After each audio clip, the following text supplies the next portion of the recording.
This is the summary of my presentation done in Bhutan Institute of Architecture, Thimpu, Bhutan, on February 2012, and myself a practicing architect in Kathmandu and General Secretary of Society of Nepalese Architects, giving this presentation here. Hope you like it. When you talk about the history of Nepalese architecture, it's so rich and full of color. You know why? It's because of its people. This country speaks more than 102 dialects, and it has a big strength of community. It is more than 102 different ethnic communities. This country's landscape is also very vivid.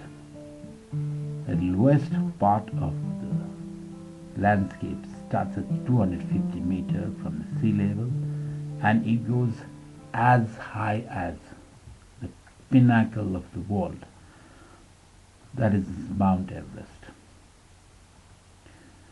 Talking about the history of Nepalese architecture, it goes back to as far as prehistoric period.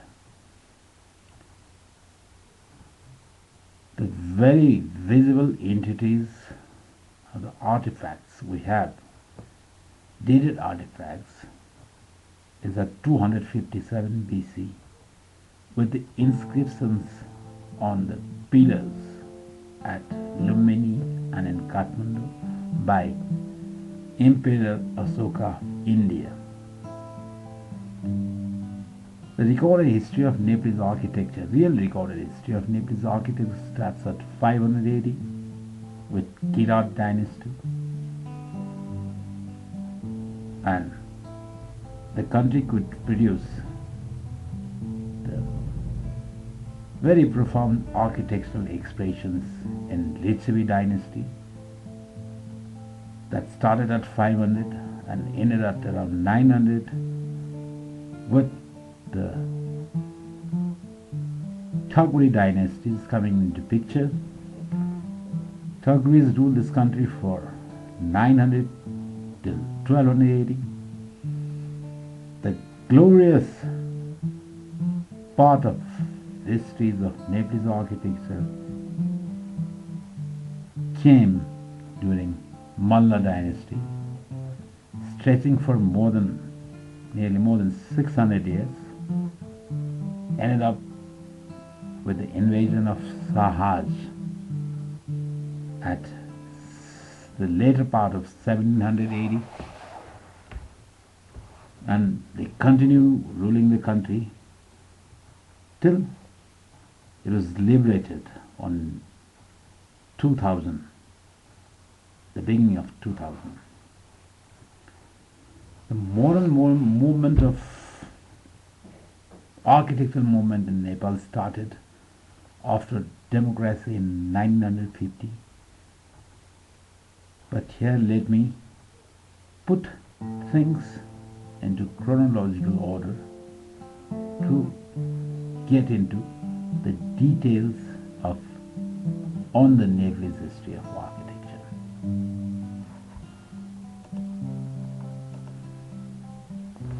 As I have already mentioned, the earliest recorded history was around 257 BC, with the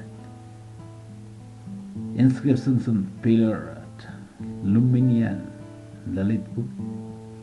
Lumbini is a very revered place of Buddhism, and that is the place where Gautam Buddha was born, and it has a treasure of architectural heritage, and it's one of the best religious sites you can find in the world.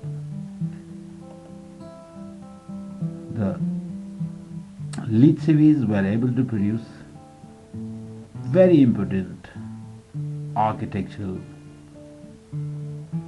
expression at Shanghunaran in the eastern fringes of Kathmandu. Shanghunaran temple was constructed in the 4th century. Is one of the 7 structures cited by UNESCO as the World Heritage Site around Kathmandu Valley. This is piece of monument which clearly illustrates the highest level of achievements of architectural skills of the craftsmen and the indigenous community of very intelligent architects of that period in the valley. Second river site in Kathmandu, constructed during Lichavi period only, lies in Sagarrmatha. That's also in a hillock. Is one of the ancient religious complex, but it has a different style of architectural expression, which is stupa. It consists of a dome at the base, above which a cubical structure painted with the eyes of Buddha looks in all 4 directions as if they are guarding the city. The epitome of Thakuri dynasty in terms of architectural expression is Kathmandu temple. Though this temple was renovated by King Lakshmi Narsingh Malla around 16th century, it is said that this temple was built by the trunk of only one tree. The glorious part of the architectural expression in terms of heritage happened during Malla era. In that period, Kathmandu could get 3 distinct Darbar squares. That is Kathmandu Darbar Square, Patan Darbar Square and Bhaktapur Darbar Square.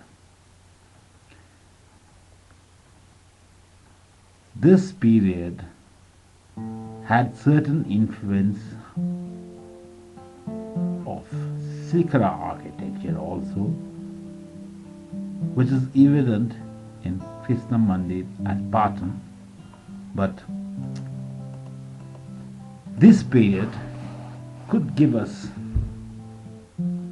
very distinct form of architectural expression in terms of pagoda architecture in Taleju Mandir in Bhaktapur and different monumental structure around Kathmandu Darbar Square and Patan Darbar Square. But in this very short speech I will not be able to cover all of the things, but let me take some of the items of architecture which clearly illustrates the highest level of architectural expressions of that period.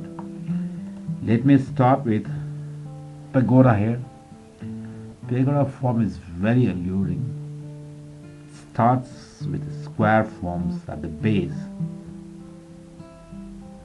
and many a times it sits at a pedestal, and the pagoda form gets diminished as it gets higher, culminating at the pinnacle with a gajur, we call it.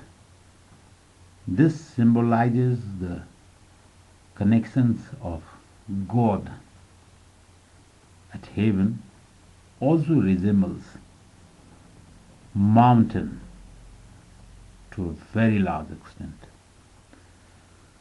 The other part of the element in our architectural expression is the craftsmanship form of wood or in the metal, that we clearly see in the overhang of the pagoda or in the detailings at the facade, at the opening labels. So these few basic forms gives a very distinct heritage, and I would rather say the expressions of Nepalese architecture, which is still evokes a lot of passion and gives a sense of maturity when you think about people and the craftsmen and the thoughtfulness of the emperor who ruled the country in that period. The modern movement of architecture in Nepal started in 1950, but before that let me go into a bit at Sagarrmatha dynasty, which started at 1800, and I don't think it has finished, but it's still the movement had changed and it has taken a dynamic proportion with the evolution of contemporary architecture. During Sagarrmatha dynasty, there was a bit of influence of colonial architecture from the British Empire at India. In that period, we could see some of the best examples of colonial architectural influence in Nepal at Setu Darbar, Singha Darbar, and to some extent in Tarara, constructed by during Bhimsen Thapa time. He was the Prime Minister then. The modern architectural movement in Nepal started in 1950 with few aspiring foreign architects who practiced during that period. Robert Waite was one of them, and he did Malla Hotel Annapurna at Darbar Marga, and international architects like Louis Khan also did some buildings here, like family planning building in Kathmandu was done by him, and it also illustrates the influence of new form of architectural expressions. But he was also very fond of using bricks. That building is still a monument when you talk about the influence of foreign architects. Then during 80s and 90s we got this international airport, Narayan Hiti Palace in Kathmandu. With the induction of tourism in Nepal, started seeing the blending of heritage with the modern expressions in hotels like Taregaon Regency, Fulbari Resort, and Dwarika Hotel in later part or maybe early part of 2000 AD.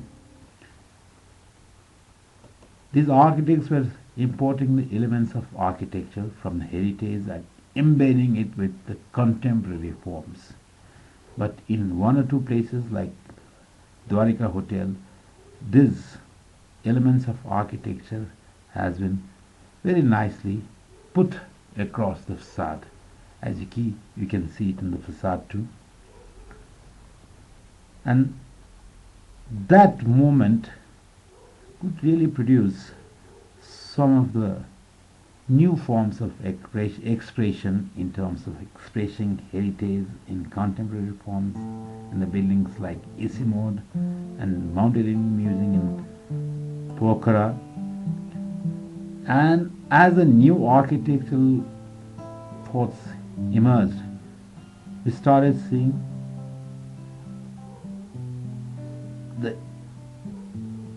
the induction of only the shapes and new forms of expressions by the younger generations, like Lakshmi Bank building in Kathmandu and also in Krishna Tower, Kathmandu itself. So architectural history of Nepal has emerged into, has taken a different form of expression with the as the new kind of material started emerging, but the influence of glass architecture is also seen at the present context.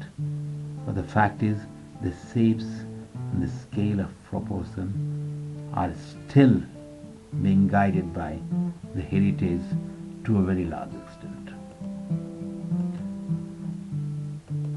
The inclusion of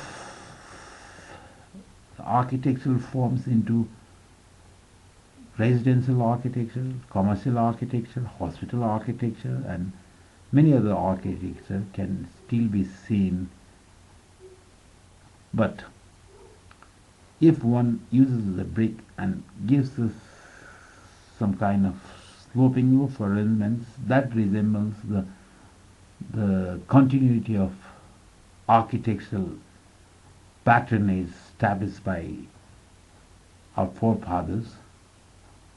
But nowadays we started seeing other forms of architecture too, like the Himalayan building at Kamladi and Silver Valley apartments at Kathmandu. These buildings deviates from the root of our thought into a more profound forms of contemporary architecture. In Nepal,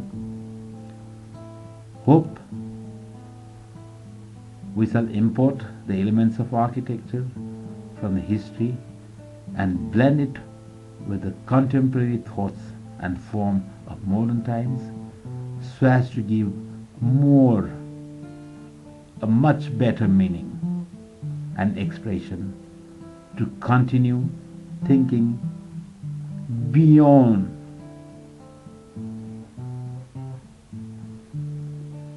in terms of future. I can imagine the buildings like this will help the country to be placed into a newer dimension in the years to come. Thank you.